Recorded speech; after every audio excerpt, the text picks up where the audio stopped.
찌네커님. 네?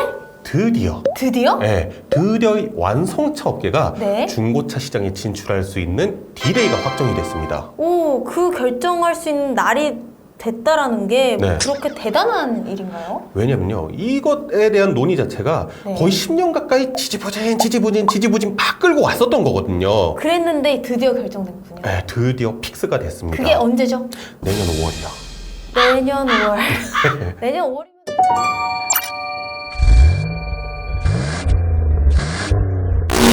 이슈 그동안 많이 보셨던 분들은 이 이슈에 대해서 저희가 다뤄드린 거 보셨을 거예요. 저희가 한 3번 정도 다뤘더라고요. 오, 꽤 많이 다뤘네요. 네, 좀 자주 다뤘던 편이긴 한데 네. 저희가 워낙에 이슈에서 많이 다뤘으니까 히스토리에 대해서 정말 심플하게만 정말 간략하게 해주실 거죠? 네, 정말 간략하게 말씀을 네. 드릴게요. 대기업이 좀 무분별하게 사업을 확장을 하고 진출을 하면은 거기에 있는 중소기업 입장에서는 좀 피해를 보게 되잖아요. 그렇죠. 네, 중고차 단체들이 중소벤처기업부에다가 이 중고차 업종 자체를 소상공인 생계형 적합 업종으로 지정해달라라고 신청을 하게 되거든요. 그러면 이 중고차 판매업이 이 소상공인 생계형 적합 업종에 들어가게 된 건가요? 그러니까 그거를 빨리 결정을 지어줘야 되는데 6개월 내에 결정을 내줘야 되는데 결정을 안 내고 계속 이끌어 나가는 거예요. 계속 지지부진. 답답해요. 네, 그래가지고 완성차 업계가 폭발을 한 거예요. 어떻게 폭발했죠? 그래서 이 완성차 업체들이 회원으로 가입되어 있는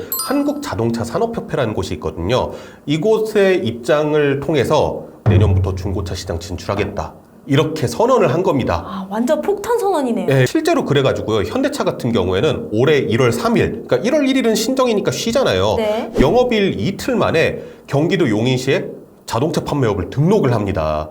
그러니까 중고차 단체가 난리가 난 거죠. 해서 소상공인 생계형 적합 업종 신청했던 거 외로 중소벤처기업부에다 또다시 신청한 것이 하나가 있는데 바로 그게 뭐죠? 사업조정이라는 겁니다. 아, 듣기만 해도 네. 어지러워요. 뭐가 이렇게 많아요? 많죠. 그러니까 정리해보자면 네. 소상공인 생계형 적합 업종이라는 게 이 대기업의 시장 진출을 5년 동안 못하게 하겠다. 막는 거잖아요. 네. 그런데 여기서 사업 조정이란 말이 나온단 말이에요. 네네네. 그 사업 조정은 무슨 말이에요? 그러니까 이것도 사실 맥락이나 이런 거 보면 비슷하거든요. 네. 대기업이 사업에 진출하거나 아니면 사업을 확장하는 거를 일정 기간 동안 그렇게 하지 못하도록 이 정부가 가운데서 중재를 하는 겁니다. 아, 이 중재. 네, 중소기업하고 대기업 사이에서 중재를 해주는 거죠.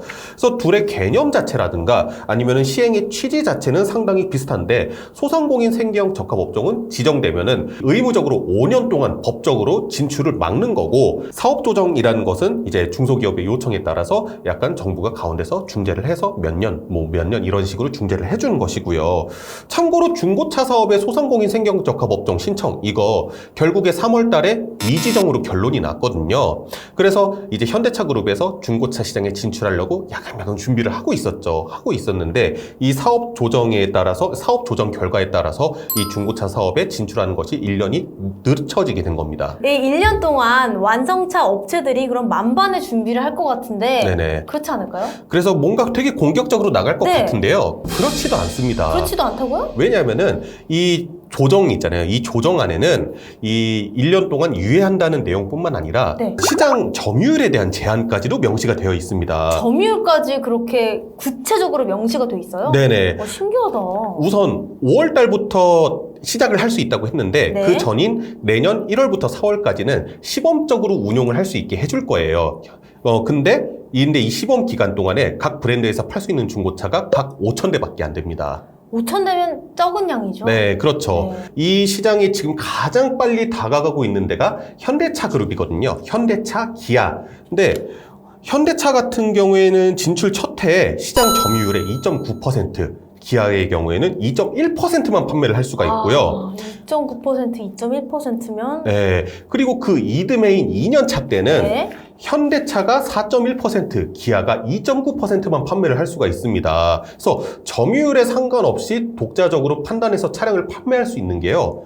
2025년 5월이나 되어서야 가능한 겁니다. 2025년 5월이면은 지금이 2022년이잖아요. 네, 그렇죠. 3년 뒤네요. 네, 3년 뒤죠. 그리고 판매뿐만 아니라요. 이 매입에도 제한이 있습니다. 그래서 현대차라든가 기아를 새롭게 구입하려는 이 구매자가 내가 타던 차를 현대차에다가 매입을 요청해야지만 팔 수가 있어요. 그러니까 예를 들면 네. 이런 거예요. 내가 소나타를 탔는데 그랜저로 차를 바꾸고 싶어요. 그럼 현대차 매장에 가야 될 거 아니에요. 그래서 내가 타던 이 소나타 매각하려고 하는데 좀 어디 좀 귀찮으니까 현대차 니네가 매입해줘. 이렇게 요청할 때만 매입을 할 수가 있는 거거든요. 근데 현대차라든가 기아 같은 경우에는 자사 인증 중고차 이거 시스템 만든다고 했을 때 제한을 뒀던 게 뭐냐면은 자사 차량 중에서 출고한 지 5년 미만, 주행거리 10만 킬로 이하의 차량들만 판매를 하겠다라고 딱 정해뒀거든요.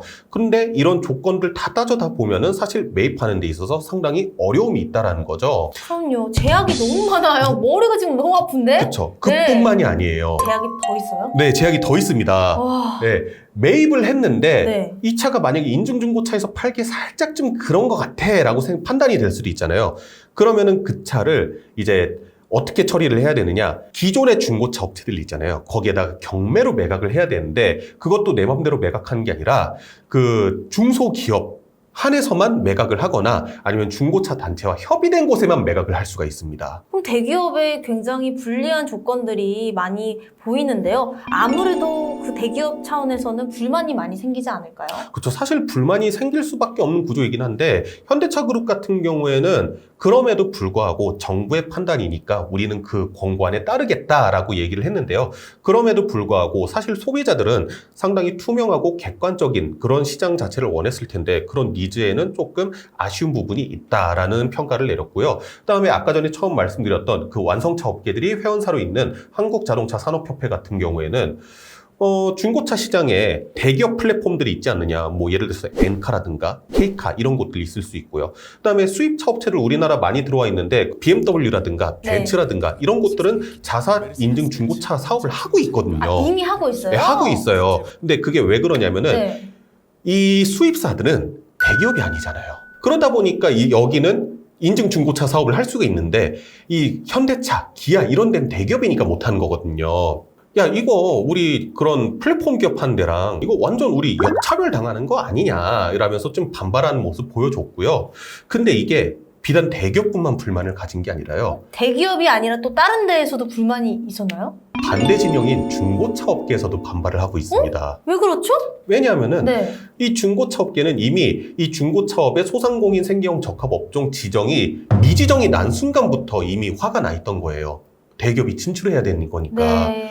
그래가지고 그때부터 릴레이식으로 단식 투쟁을 이어가고 있었다고 해요. 근데 이번 정부의 권고에 대해서도 결국에는 대기업이 시장에 진출하는 거 8개월 동안 유예해준 것밖에 더 되지 않느냐라면서 이 단식 투쟁에 대해서 계속 이어나갈지에 대해서 논의를 해본다고 하더라고요. 그럼 기간을 네. 늘려준 것만 되지 어찌됐든 간에 승인을 해준 거니 이 중고차 업계에서도 좀 불만이 당연히 있을 수밖에 없겠네요. 네, 그렇죠. 그럼 중고차 업계도 이 대기업에 맞서기 위해서 어느 정도의 경쟁력을 확보하는 게 중요할 것 같은데 맞나요? 맞습니다. 왜냐하면 사실 기존의 중고차 시장에 대해서 워낙에 소비자들이 안 좋은 인식이 많잖아요. 정부가 대기업 편을 들어준다는 거에 있어서 사실 우리나라 국민들 되게 민감하거든요. 그랬어요? 민감하잖아요. 그러니까 뭐 예를 들어서 네. 전통시장하고 대형마트만 있어도 일반적으로 사람들은 좀 그래도 시장 편을 들어주잖아요. 맞아요. 대형마트보다는 지금 그런 그쵸. 것들이 있는데 사실 이번에는 국민적인 감정 자체가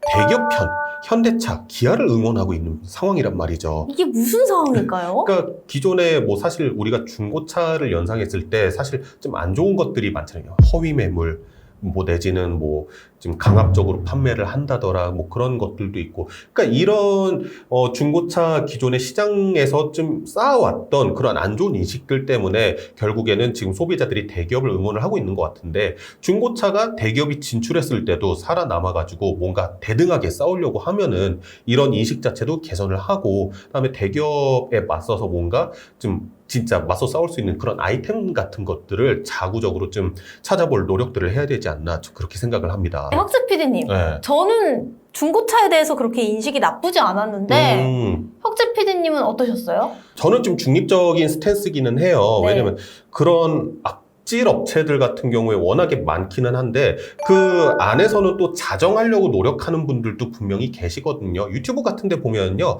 같은 중고차를 운영하시는 분인데 허위 매물 때려잡는다고 막 찾아가서 경찰 일일이 다 고발하시고 그런 유튜버 분들도 상당히 많거든요. 그거 재밌겠다. 네. 네. 그런 자정 노력도 충분히 가지고 있는데 여기서 더 나아가가지고 뭔가 확실하게 마무리 딱 우리는 중소기업이지만 투명하게 차를 판매를 하고 투명하게 모든 거를 소비자한테 오픈을 하고 합리적인 장사를 한다. 좀 그런 인식이 저도 분명히 필요한 부분이 있다고 생각을 합니다. 네, 앞으로 중고차에 대한 인식이 또 하루빨리 개선됐으면 좋겠고요. 또 대기업이 어떻게 또 중고차 업계에 진출해 나갈지 지켜보도록 하겠습니다. 다음 주에도 더 좋은 호흡으로 찾아오겠습니다. 네. 다음 주에도 기대야 기대야 슈슈슈. 슈슈슈.